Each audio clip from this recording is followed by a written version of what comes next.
February 20th, 1943. The Kasserine Pass, Tunisia. Exhausted American troops stared out across the desert sand at dozens of smoldering, shattered half-tracks. These brand-new M3s were riddled with armor-piercing shell holes, quickly earning a bitter nickname from surviving G1s, Purple Heart boxes. To the men on the ground, the burning metal looked like a catastrophic failure of American engineering against Erwin Rommel's veteran panzer divisions. But why did a machine, expressly designed to revolutionize battlefield mobility, suddenly become a deadly trap in its very first major engagement? The burning wreckage scattered across the Tunisian desert did not represent a flaw in American manufacturing, but a fatal miscalculation in military doctrine. Flush with unprecedented industrial confidence, the U.S. Army had profoundly misjudged how to deploy its newest mechanized asset. Desperate to halt a seasoned German advance, frontline commanders thrust these thinly armored personnel carriers directly into the line of fire, deploying them as if they were heavily armored tanks. The M3 was never meant to trade blows with German anti-tank guns. Its half-inch steel skin was designed solely to stop shrapnel and small arms fire while rapidly ferrying infantry across rugged terrain. By fundamentally misunderstanding the vehicle's true tactical purpose, military planners inadvertently turned their own innovation into a deadly liability. The legacy of the M3 is not defined by this initial disaster, but by the relentless effort to adapt. It is a chronicle of how a misunderstood machine was systematically repurposed from a vulnerable frontline brawler into an irreplaceable tactical workhorse. But to comprehend how the American command structure fell into such a devastating trap in North Africa, it is necessary to examine why the half-track was commissioned in the first place, and how it was rushed onto the battlefield before the Army truly knew how to fight with it. In the late 1930s, as the specter of a mechanized war loomed over Europe, American military planners watched the German blitzkrieg tear through Poland and France with mounting alarm. The strategic lesson of those early campaigns was brutally clear. Tanks operating without infantry support were blind and highly vulnerable to ambushes, while infantry marching on foot simply could not keep pace with rapid armored spearheads. Often, German panzer divisions had been forced to halt their advances because their foot-slogging riflemen had fallen days behind. The United States Army recognized that to fight a modern war, they needed a vehicle that could carry a fully equipped, heavily armed rifle squad across mud, snow, and shattered terrain, arriving at the exact moment the armor struck. Pure-wheeled trucks quickly bogged down in the mud of torn-up battlefields. Conversely, fully tracked vehicles, like tanks, were vastly too expensive, mechanically complex, and slow to produce in the staggering numbers required to fight a two-front global war. The Ordnance Department required a compromise. They needed a mechanical hybrid. The answer was found not in a highly specialized, secretive military laboratory, but in the raw pragmatism of the American automotive industry. By taking the commercial chassis of a standard scout car and mating it to a continuous track system at the rear, engineers created the M3 half-track. It was a masterpiece of logistical simplicity and industrial standardization. The front wheels provided standard steering, meaning any farm boy or factory worker who knew how to drive a civilian Ford or Chevrolet truck could learn to operate an M3 in a single afternoon. The rear tracks provided the necessary traction to traverse heavily cratered battlefields, while a distinctive unditching roller mounted on the front bumper prevented the heavy nose from burying itself in steep trenches. Contracts were swiftly awarded to civilian manufacturers accustomed to high-volume assembly lines, primarily the White Motor Company, Autocar, and Diamond T. Because the design utilized standardized commercial truck components, including the robust 160-horsepower White 160AX engine and standard heavy-duty transmissions, the American industrial machine could churn them out with relentless speed. By the time the United States formally entered the war, the assembly lines were already roaring, pumping out these hybrid machines by the thousands. But industrial speed and mechanical reliability demanded severe physical compromises, the most critical of which was armor protection. To ensure the M3 could maintain a top speed of 45 miles per hour on paved roads and cross standard wooden European bridges without collapsing them, the vehicle's overall weight had to be strictly limited to around 9 tons. Consequently, the M3 was wrapped in face-hardened steel armor that was, on average, only a quarter of an inch thick on the sides and rear. The windshield featured foldable armored louvers, and the passenger compartment was deliberately left open at the top. This open roof was intended to allow troops to maintain a 360-degree field of vision and to rapidly disembark by vaulting over the sides if the rear door jammed. The engineering specifications provided to the manufacturers were highly specific, yet widely misunderstood by the men who would eventually drive them. This quarter-inch armor was rated strictly to stop standard rifle-caliber ammunition and spent artillery shrapnel. It was, in essence, an armored taxi. It was never designed, tested, or intended to withstand a direct hit from an armor-piercing shell, a heavy machine gun, or a dedicated anti-tank weapon. When these vehicles finally rolled off transport ships onto the shores of North Africa during Operation Torch in late 1942, theoretical industrial design violently collided with harsh battlefield reality. The American army that landed in Tunisia was largely green, untested in combat, and operating under a deeply flawed, immature tactical doctrine. Division commanders and junior officers alike had virtually no practical experience in combined arms warfare. During stateside training exercises like the Louisiana maneuvers, many had practiced with ordinary civilian trucks bearing signs reading "tank." In the desperate, chaotic skirmishes against Erwin Rommel's Afrika Korps, this lack of experience proved fatal. Facing seasoned German mechanized infantry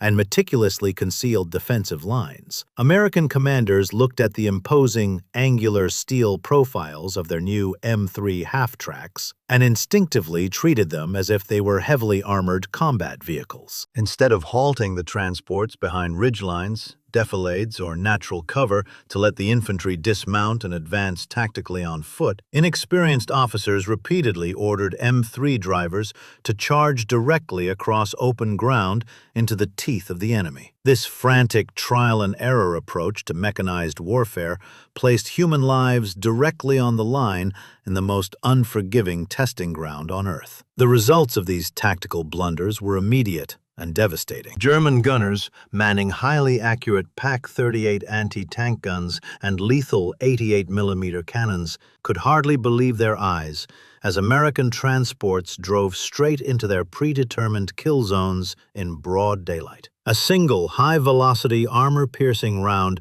would slice through the quarter-inch steel of the M3 as if it were cardboard. Because the armor plates were bolted onto the frame rather than welded, a direct hit often sent lethal secondary fragments of shattered bolts ricocheting through the interior. Furthermore, because the top was exposed, air-burst artillery and lobbed mortar shells rained shrapnel directly down upon the tightly packed squads sitting shoulder to shoulder on the rear benches. Through the winter of 1942 and the early spring of 1943, particularly during the brutal and chaotic engagements around Sidi Bouzid and the Kasserine Pass, the desert was littered with the scorched, rusted hulls of American half-tracks. Surviving infantrymen grew terrified of the vehicles, frequently refusing to ride inside them as they approached the front, preferring to walk in the dirt rather than be trapped inside what they increasingly viewed as a rolling coffin. Word of the slaughter rapidly traveled up the chain of command and reached Washington, igniting a firestorm of criticism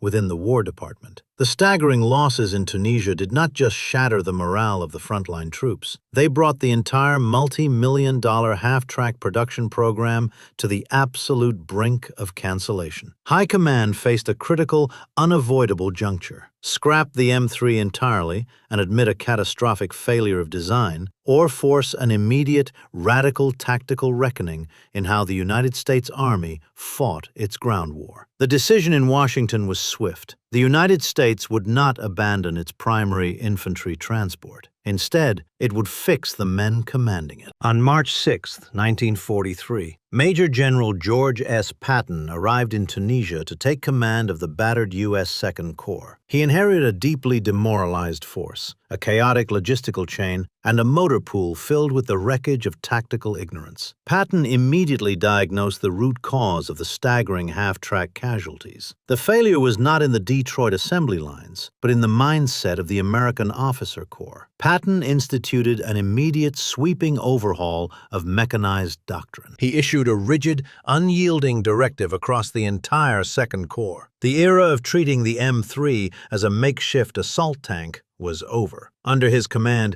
the half-track was to be utilized strictly for its engineered purpose, as an infantry delivery system. Patton established a precise, non-negotiable operational standard. Drivers were explicitly ordered to halt their vehicles well behind the line of contact. They were required to aggressively utilize terrain masking, seeking out wadis, ridgelines, and defilades to hide their approach from German gunners. Once concealed, the rifle squads were to disembark in relative safety and complete the final assault on foot. The half-track was strictly forbidden from crossing open ground into direct enemy fire. Instead, it was to remain stationary under cover, using its pedestal-mounted heavy machine gun solely to provide suppressing fire from a secure distance. Enforcing this drastic shift proved incredibly difficult. Junior officers, terrified of losing momentum and often operating without actual tank support, routinely fell back on their flawed stateside training, instinctively trying to push the M3s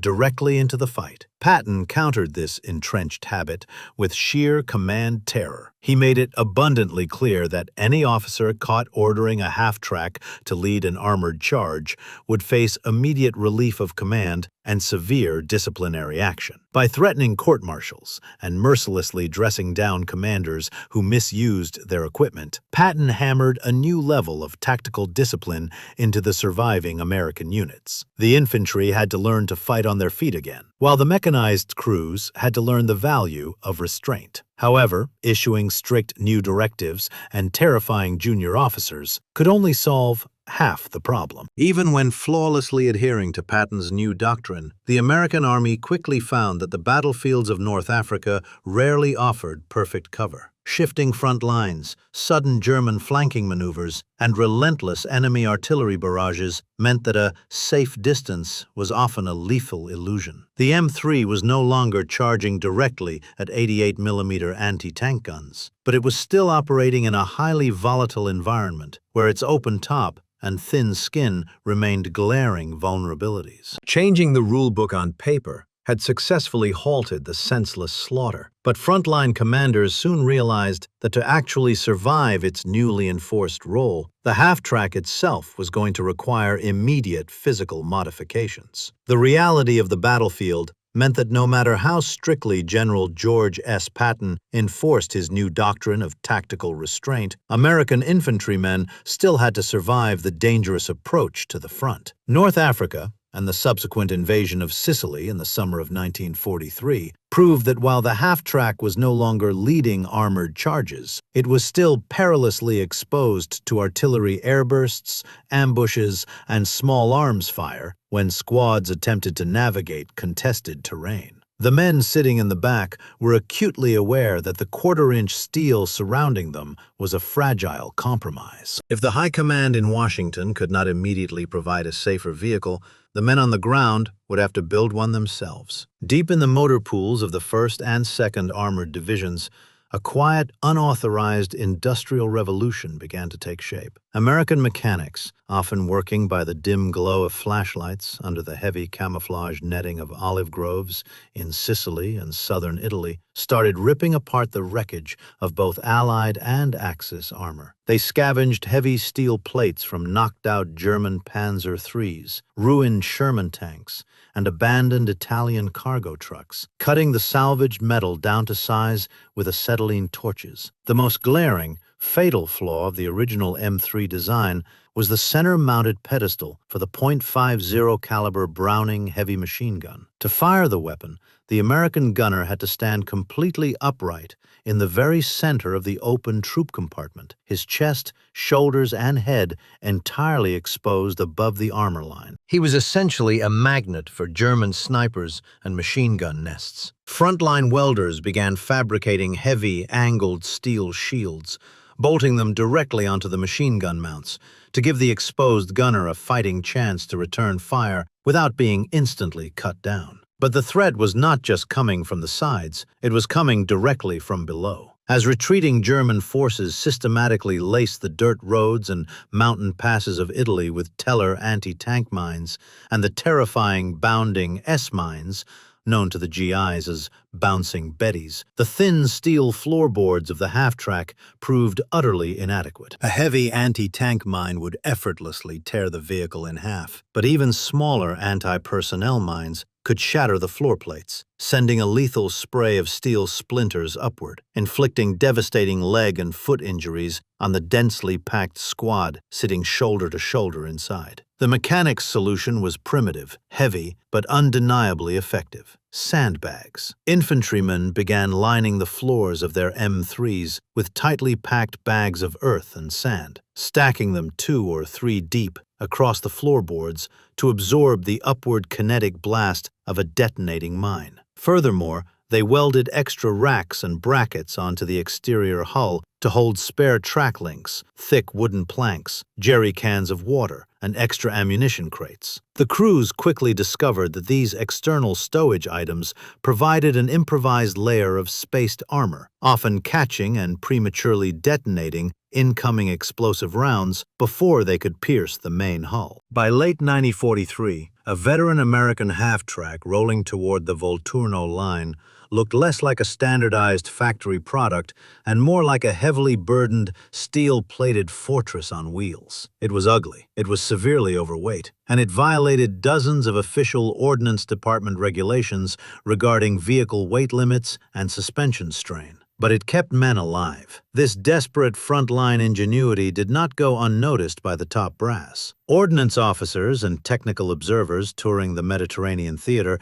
meticulously documented these makeshift field modifications, photographing the welded shields and interviewing the mechanics. These urgent reports were funneled back across the Atlantic to the engineers at the Aberdeen Proving Ground in Maryland. The military engineers stateside realized that the M3 was not a static, failed design. It was a highly adaptable, robust chassis begging to be optimized. This realization triggered a massive, formalized evolution on the assembly lines of the White Motor Company, Autocar, and Diamond T. The result of this industrial feedback loop was the M3A1. The factory engineers completely eliminated the lethal, exposed center pedestal mount that had cost so many gunners their lives. In its place, they engineered and installed the M49 ring mount, positioning it securely over the passenger seat, right next to the driver. This heavy steel track allowed the machine gunner to traverse the weapon a full 360 degrees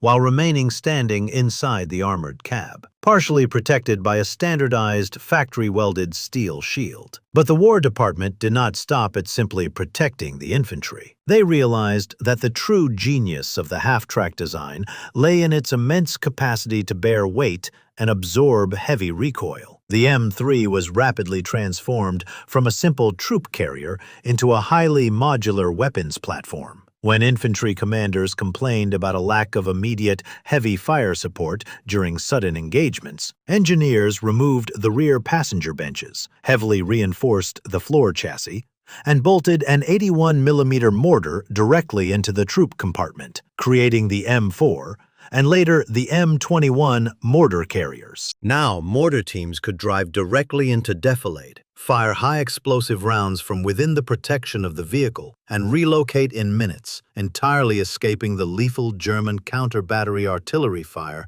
that usually decimated static mortar pits. When the psychological and physical threat of Luftwaffe strafing runs terrified advancing American columns, the engineers mounted the formidable Maxim quad turret in the back of the chassis. armed with 4 synchronized .50 caliber heavy machine guns powered by a small electric motor. This variant became the M16 multiple gun motor carriage, capable of unleashing an astonishing volume of fire, between 1,800 and 2,400 rounds per minute combined. The M16 was initially designed strictly for anti-aircraft duty. However, frontline troops quickly realized its devastating potential against ground targets. They nicknamed it the meat chopper. When German infantry attempted to spring ambushes from hidden tree lines or concrete bunkers, the M16 would systematically shred the foliage and suppress the enemy with a deafening,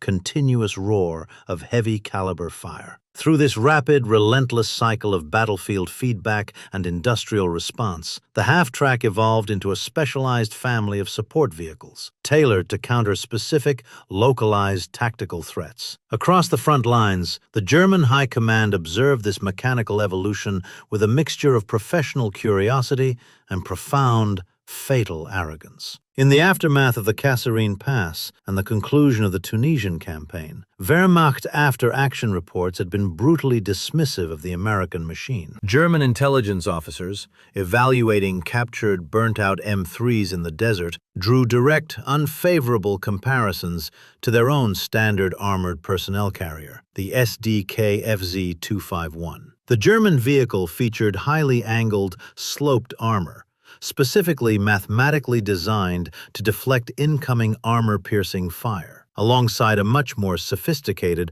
overlapping track system that provided a smoother ride over rough terrain. To the seasoned German panzer commanders, the American M3, with its flat, slab-sided vertical armor and obvious commercial truck origins, looked like a clumsy, amateurish attempt at military mechanization. German field manuals, distributed in 1943, explicitly instructed anti-tank crews not to waste their precious high-velocity PaK-38 or PaK-40 ammunition on the American half-tracks, unless absolutely necessary. The German tacticians noted correctly that the M3's flat quarter-inch armor could often be compromised simply by concentrating standard MG-34 or MG-42 heavy machine gun fire, loaded with armor-piercing ammunition, or by dropping well-placed, high-angle mortar barrages into the open tops of the vehicles. To the planners at the Oberkommando der Wehrmacht, the M3 was merely a lightly armored delivery truck, driven by inexperienced, soft troops who completely lacked the tactical finesse and combat aggression of the German Panzer Grenadiers. They confidently concluded that the American half-track posed no serious operational threat to established German defensive lines, operating under the assumption that any concerted American mechanized thrust could be easily chewed to pieces by layered, static anti-tank screens. But as the war ground onward into the grueling, mountainous, rain-soaked terrain of the Italian peninsula in late 1943 and early 1944, this initial German dismissal began to curdle into genuine strategic concern. The Wehrmacht held the distinct tactical advantage of the high ground, meticulously defending heavily fortified, deeply entrenched positions like the Gustav Line and Monte Cassino. Yet, Field Marshal Albert Kesselring's staff officers began noting a deeply disturbing pattern in their daily intelligence briefings. American infantry divisions were demonstrating an operational tempo that was physically impossible for traditional foot-bound infantry armies to achieve. When German forces launched a localized counterattack, or when they attempted to exploit a sudden gap in the Allied lines, American reinforcements arrived with terrifying, unpredictable speed. The M3 was proving its true worth not in a direct head-to-head firefight, but in the critical, unseen hours before the firefight even began. While German reserve battalions were routinely forced to march 10 or 15 miles on foot, trudging through freezing rain and deep mud to plug a defensive gap, American motorized infantry simply loaded up into their half-tracks. They could navigate severely degraded mountain roads in the dead of night, utilizing their front-wheel drive and rear tracks to pull through deep mud and secure a vulnerable flank in a mere fraction of the time it took the Germans to march there. The commercial truck chassis of the M3, once openly mocked by German engineers for its civilian simplicity, turned out to be an incredible logistical asset. It was mechanically reliable, vastly easier to repair in the field, and capable of maintaining a relentless, grinding pace that the exhausted,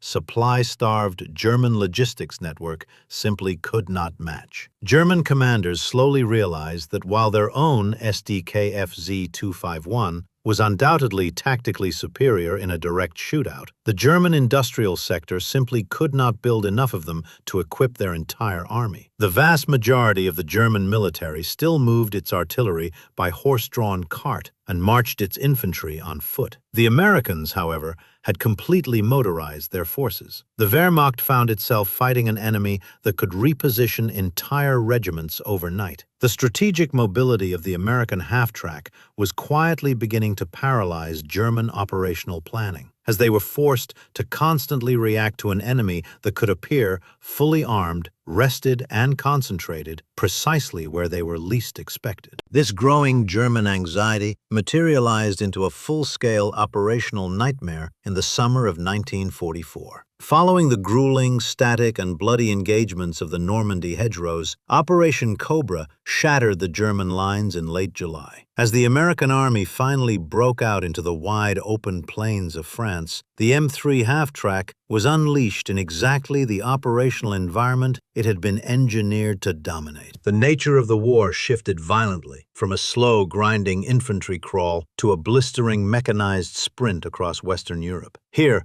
in the pursuit across France, the half-track became the undeniable lifeblood of the American armored divisions. Tank commanders advancing rapidly in their M4 Shermans no longer had to look back and wait for the infantry to catch up on foot. The armored infantry battalions, fully mounted in their M3s, tore across the French countryside right alongside the armor, maintaining sustained speeds of 30 to 40 miles per hour on the open paved roads. The vehicles performed a staggering array of auxiliary tasks that kept the massive offensive momentum alive. They dragged heavy 57mm anti-tank guns to rapidly secure newly captured crossroads against German counterattacks. They operated as rolling command posts, bristling with long-range radio antennas that allowed generals and colonels to direct the chaotic, fluid battle while constantly on the move. They functioned as armored ambulances, bravely evacuating wounded men under heavy artillery fire, where soft-skinned jeeps would be instantly destroyed. Furthermore,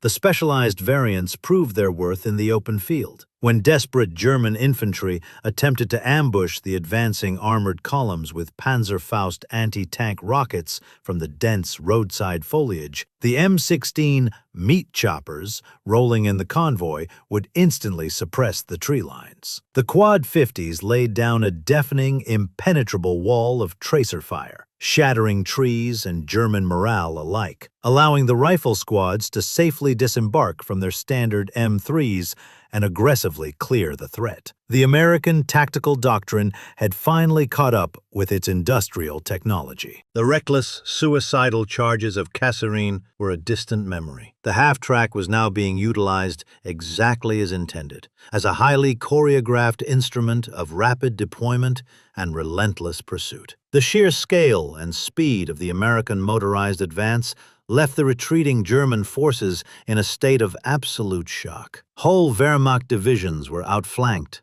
encircled, and systematically destroyed before they could even attempt to establish cohesive defensive lines, simply because the American infantry could move significantly faster than the German army could retreat. By the autumn of 1944, as the victorious Allied armies closed in on the heavily fortified borders of Germany itself, the M3 had decisively proven its worth, shedding its early grim reputation as a Purple Heart box to become an indispensable, highly respected workhorse of the European theater. But this unprecedented mechanical success carried a heavy, accumulating cost. The American military machine had become so deeply dependent on the speed, hauling capacity, and versatility of the half-track that they were driving the vehicles relentlessly, pushing the standard white engines and the rubber continuous tracks far past their engineered operational limits. And as the front lines stretched hundreds of miles away from the secure supply ports of Normandy, this absolute, unyielding reliance on the half-track platform was about to trigger a massive, hidden logistical crisis, just as the bitter, freezing winter set in. The very versatility that had made the M3 an indispensable asset had quietly transformed it into a logistical nightmare. Because the chassis proved capable of performing almost any battlefield task, division commanders across the Allied front demanded them for everything. They were no longer just carrying rifle squads. The half-tracks were now towing heavy 105mm howitzers through deep mud, functioning as mobile command posts, buzzing with radio traffic, operating as frontline ambulances, and dragging thousands of pounds of artillery ammunition to forward batteries. The vehicle was fundamentally overloaded, and the American supply chain, stretched dangerously thin from the captured beaches of Normandy all the way to the German border, simply could not keep pace with the resulting mechanical attrition. By late autumn of 1944, as heavy rains turned the European theater into a freezing quagmire, the physical toll on the fleet became critical. The continuous rubber tracks, a marvel of pre-war engineering that allowed for high-speed road travel, were tearing apart after thousands of miles of relentless pursuit. Drive shafts snapped under the strain of towing artillery pieces that far exceeded the chassis' intended weight capacity. The previously reliable white engines were burning oil and seizing up, having been driven for days on end without routine maintenance by utterly exhausted crews. Behind the lines, frontline ordnance battalions and repair depots were completely overwhelmed. Mechanics stood knee-deep in freezing mud, desperately cannibalizing destroyed half-tracks just to scavenge a single functioning starter motor or an intact bogie wheel. Spare rubber tracks and replacement parts ran so critically low that entire mechanized infantry battalions faced the genuine threat of immobilization right at the edge of the Siegfried Line. The motorized sprint that had liberated France was grinding to a catastrophic mechanical halt. The American Army found itself physically exhausted, deeply dependent on a fleet of overworked, heavily burdened M3s that were literally falling apart at the seams. And it was at this precise moment of absolute logistical vulnerability, under the cover of dense winter fog in the freezing, snow-covered pine forests of the Ardennes, that the German High Command launched a massive, totally unexpected armored offensive. When the German offensive tore through the Ardennes on the morning of December 16, 1944, it hit an American front line that was violently unprepared for a massive armored assault. As panzer divisions shattered the initial defensive perimeters, the brutal winter weather immediately grounded Allied aircraft and buried the narrow road networks in deep snow and freezing mud. Within hours, standard American 2.5-ton cargo trucks found their wheels spinning hopelessly in the slush, completely incapable of maneuvering through the heavily cratered, forested terrain. The logistical backbone of the American Army was effectively paralyzed. But for the battered, overworked fleet of M3 half-tracks, the Battle of the Bulge became the ultimate, defining test of their operational doctrine. In the desperate race to reinforce critical crossroads like Bastogne and Saint-Vite before the German armor could encircle them, the half-track proved its profound mechanical value. While German infantrymen were forced to slog through waist-deep snowdrifts, exhausting themselves before they even reached the line of contact, American armored infantry battalions loaded into their M3s and let the rear continuous tracks chew through the frozen mud. Operating strictly under the tactical discipline hammered into them almost 2 years earlier in North Africa, American commanders did not hurl these vehicles at the advancing Tiger and Panther tanks. Instead, they used them exactly as they were engineered to be used, as an elite, high-speed delivery system. M3 drivers skillfully utilized the dense pine forests and rolling hills of the Ardennes for cover, halting well behind the immediate line of fire to disembark fresh, fully equipped rifle squads exactly where the defensive lines were buckling. As the fighting devolved into chaotic, localized skirmishes in the freezing fog, the half-tracks became the absolute lifelines of the American mobile defense. When forward positions were overrun, M3s braved intense artillery barrages to rapidly evacuate wounded soldiers. Their quarter-inch armor was just enough to deflect the lethal tree-burst shrapnel tearing through the forest canopy, a vital task that standard, unarmored medical jeeps simply could not survive. When massed waves of German Volksgrenadiers attempted to swarm American roadblocks under the cover of darkness, the specialized variants answered the call. Positioned defensively in defilades, the M16 meat choppers unleashed devastating, sustained suppressing fire from their quad-mounted 50-caliber machine guns. They were no longer improvised frontline brawlers. They were highly organized, lethal defensive anchors that shattered enemy infantry assaults before they could close the distance. The successful, stubborn defense of the Ardennes did not just halt Hitler's final Western offensive. It provided a definitive, blood-soaked answer to the tactical questions raised in the desert sands of Kasserine Pass. The thin steel of the half-track had not thickened, but the tactical discipline of the American Army had fundamentally matured. By trusting the vehicle's mobility and strictly adhering to its designated role in the absolute worst conditions imaginable, the United States Army proved that the M3 was not a fragile liability, but the very engine of their operational resilience. Looking back at the smoldering wreckage scattered across the Kasserine Pass in the winter of 1943, the true historical arc of the American half-track finally comes into clear focus. Those initial devastating losses in the Tunisian desert were not the result of a fundamentally defective machine forced onto the troops by incompetent planners. Instead, they were the bitter, unavoidable tuition fee paid by a rapidly expanding army that had to learn the unforgiving realities of modern combined arms warfare under live fire. The M3 was never given heavy tank armor, and the frontline mechanics who constantly modified the chassis eventually understood exactly why. Its true tactical strength lay precisely in its deliberate industrial compromises. By sacrificing thick steel plate, the Ordnance Department created a hybrid platform defined by relentless operational mobility, straightforward civilian maintenance, and incredible field flexibility. The half-track did not secure its legacy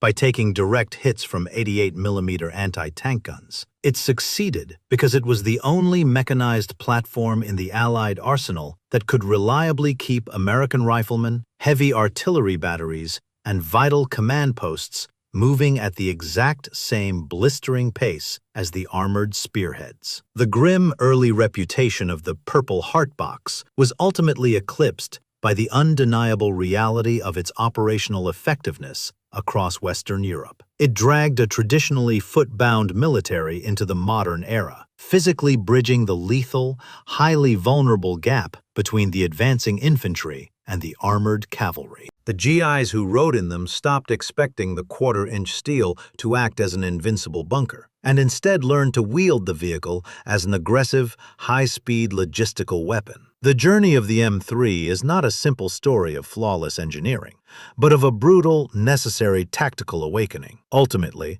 the grueling combat record of the American M3 half-track proved a fundamental reality of modern mechanized warfare. A flawed machine, deployed correctly, is infinitely more dangerous than a perfect machine used poorly. It was never designed to be an invincible armored hero, crashing headlong into heavy anti-tank kill zones or trading blows with veteran German panzers. Instead, through bitter trial, relentless frontline ingenuity, and strict tactical discipline, it became the essential, unglamorous mechanical tool the Allied forces desperately needed to cross a continent and win a global war.